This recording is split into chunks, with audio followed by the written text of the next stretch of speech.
by saying that today in scholarship, a lot of what I'm going to tell you is really being called into question. There's all sorts of research going on in terms of linguistics, the history of cartography. Do we know this word? The study of maps. And we're finding that a lot of the traditional narrative that Muslims have about how their religion was born is very suspect, including who existed and where they were. So Muhammad is traditionally associated with the city of Mecca, but then there are scholars who say, no, that doesn't make sense. It would be somewhere up in towards Kuwait. Other people say, no, it would be in Petra, which is today in Jordan. In any case, I want to let you know that I am very aware of all the scholarship going on in this rapidly developing field of Islamic origins. That's the name of the field that we're talking about. But I'm going to give you the standard narrative that most Muslims have heard. So we begin in the year 570. In the year 570. This is more or less when this person, Muhammad, is born in the city of Mecca. And he is an illiterate man. He is not connected to his family. His father and his mother die, so he's kind of shuffled around to different family members. His childhood is not a happy one. He is not a literate person. This is important for the Muslims because he will get all these so-called revelations, and they say, well, how can someone who is not literate, he never learned to read or write, how could they get such amazing poetry? We might address that later on. It's just not an accurate statement. But anyway, so he gets married later on in his life, and his first wife is a woman named Khadija. Throughout his life, he will have somewhere between 11 and 13 wives. According to the Quran, Allah tells him he can only have up to 8 wives at a time.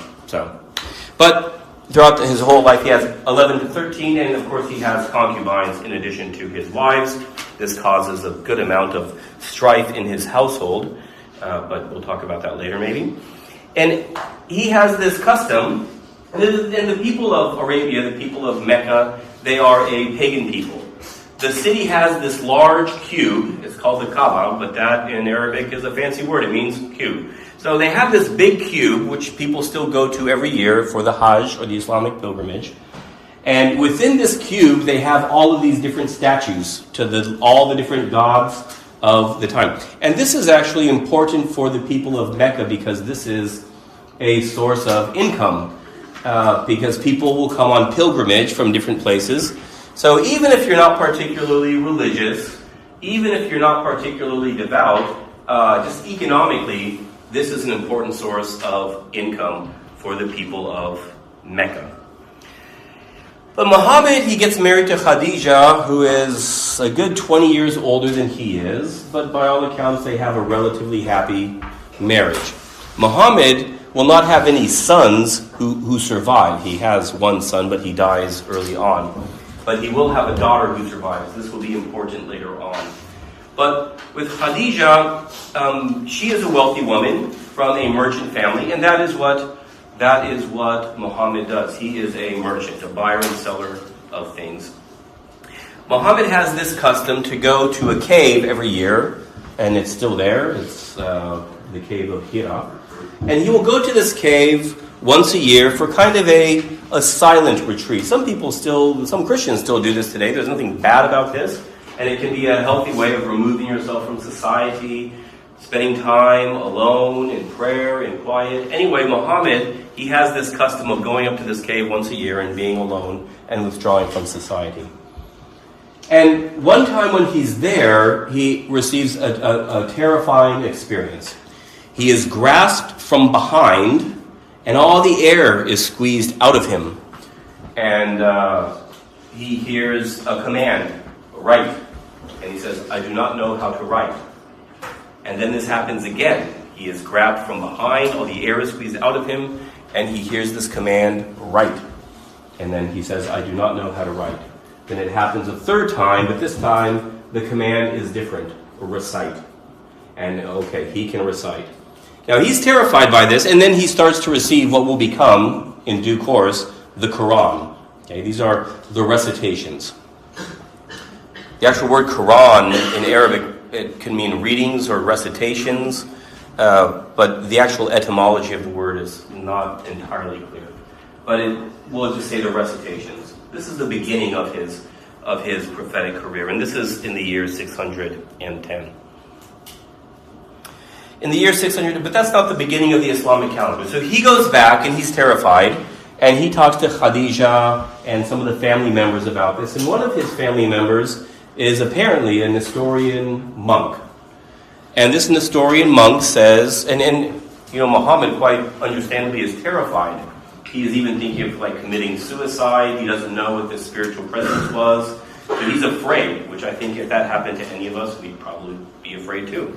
But this monk says to him, well, this is the messenger angel. Okay, well, we know that. Who is the messenger angel in the Bible? Yeah, Gabriel, right? Jibreel, or Gabriel. Who, God is powerful, or who is powerful like God, right?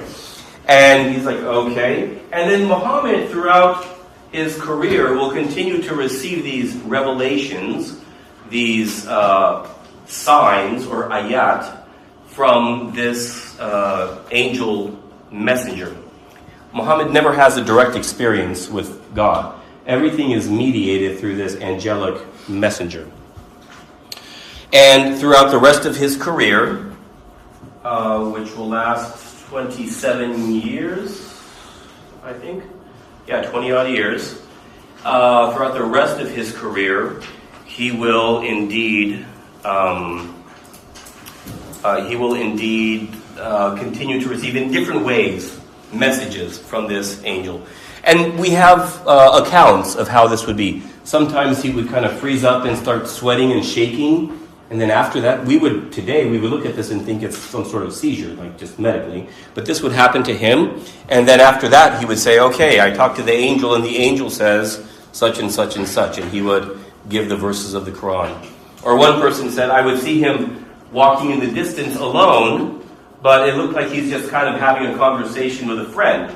So imagine you see someone walking in the distance alone, and they're gesturing and talking, and then they stop and they listen. So it's as if they were with a person, but you don't see the other person. And then Muhammad would come back and say, I have received more revelations from the angel, from Gabriel, or Jibreel in Arabic. And so here is the revelation. So what is the content of Muhammad's early preaching? Remember, he's in the city of Mecca. It is a polytheist, pagan city. And his main preaching early on is mostly stuff that Christians and Jews would be comfortable with. Now, there's no Christian or Jewish permanent population in the city of Mecca, okay? So he is dealing with this, again, pagan polytheistic community. So what is the content of his teaching?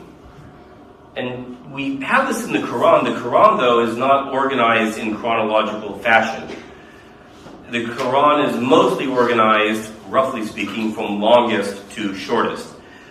Excepting the early, the opening prayer, Al-Fatiha, that's just a short little prayer, but then from then on, it goes mostly from long to short. We might think that's kind of silly, but guess how the Pauline books to the churches are arranged in the New Testament? They're not chronological, they're long to short, okay? So we have, this is an ancient way of organizing material.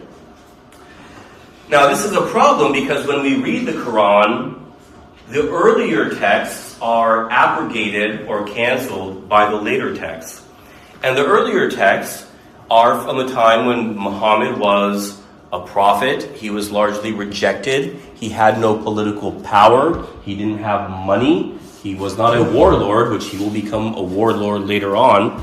And so people tend to love these verses from the period in Mecca, because they're very much like, you worship your God and I'll worship my God. And you're like, oh, this is so nice, you know. But later on, most of these very pacific or peaceful and tolerant positions will be canceled or abrogated by the chapters of the Quran that come to Muhammad in the city of Medina. We'll get there in a minute. So what is the content? What is he talking about during this period when he is kind of a weird prophet? Well, first of all, he is advocating monotheism.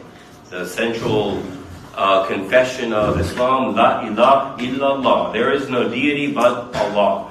Allah, I know that there's all this controversy in English and Europe about, can we say Allah or God? Well, let me just tell you, when you're speaking Arabic, that's the word that exists for God. So, Arab Christians and Arab Jews use the word Allah. Okay, now if you're speaking English or Swedish or German, maybe you need to change that policy. But if I use that interchangeably, this is why. Because in Arabic, this is the word. Also, the word Allah is etymologically related to the Hebrew word. How do we say God? And what are the two words for God in the Old Testament? Elohim, which is the plural of Elah. Does that sound like Allah? Yeah. Or El, okay? So these are both common Semitic roots. I'm not saying that the Arabic comes from the Hebrew or the Hebrew comes from the Arabic, but I'm saying that Elohim, Elah, or El, three Hebrew words that we have throughout the Old Testament, and Ilah, a God, or Allah, Al-Ilah, the God, these all come from a similar Semitic pool of ancient roots. So, again, I will leave to you when you're talking with your Muslim friend, if you want to say Allah or God, I will leave that to you. But if I'm doing it, I'm just asking you, don't get on my case, please. Okay, good. So, he is talking about monotheism. There is only one deity. This is an important feature. And as Christians, we're like, yes, we like this. There is only one deity. There are heavenly creatures, seraphim and cherubim, angels, archangels, thrones and principalities, the sons of God. But there is only one God. Another thing that he is going to talk about comes from his own biography, and this is social justice. He's very sensitive to the needs of orphans and widows, because he himself had come from a very broken family. And again, as Christians, we can say, yes, this is a very biblical idea, right? We should be concerned with those who are the weakest in society. Another thing that he's going to focus on is natural revelation. Can anyone tell me briefly? We talked about this briefly a day or two ago. What is natural revelation? Yeah. Absolutely. God revealing himself through nature. So what are some verses in the Bible that talk about natural revelation? The heaven. Okay, go ahead. I don't remember the exact location of the verse, but it says, even the stones will cry out. Mm-hmm. Oh, yes, this is Jesus on Palm Sunday, quoting, Isaiah. Yeah, great. So this idea that nature, right, the trees of the fields, this is personification. So even nature itself, and of course I said this with Noah, right? God makes a covenant with Noah and the family with him, and the animals, and the earth. Yeah, so the personification of nature. The heavens declare the glory of God. Psalm, I forget which psalm it is, but it's in there. Paul, in Romans chapter 1, he talks about how we can know certain things about God, his power, his intelligence, by looking at creation.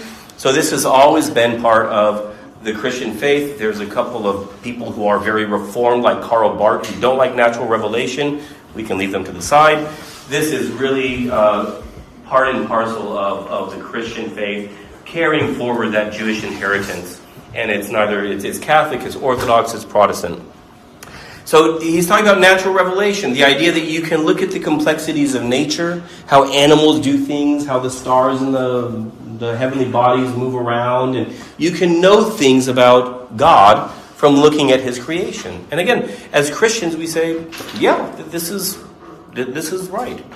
So this is all during his period when he is in Mecca. Now, during his period in Mecca, he is persecuted, he is ridiculed, he is rejected. Does anyone know the beginning? What's year 1 in the Islamic calendar? If there's one year that I want you to memorize for this lecture, this is it. Yeah? 622. 622. What's your name? Memorize the year. Memorize the year. It is year 1 on the Islamic calendar.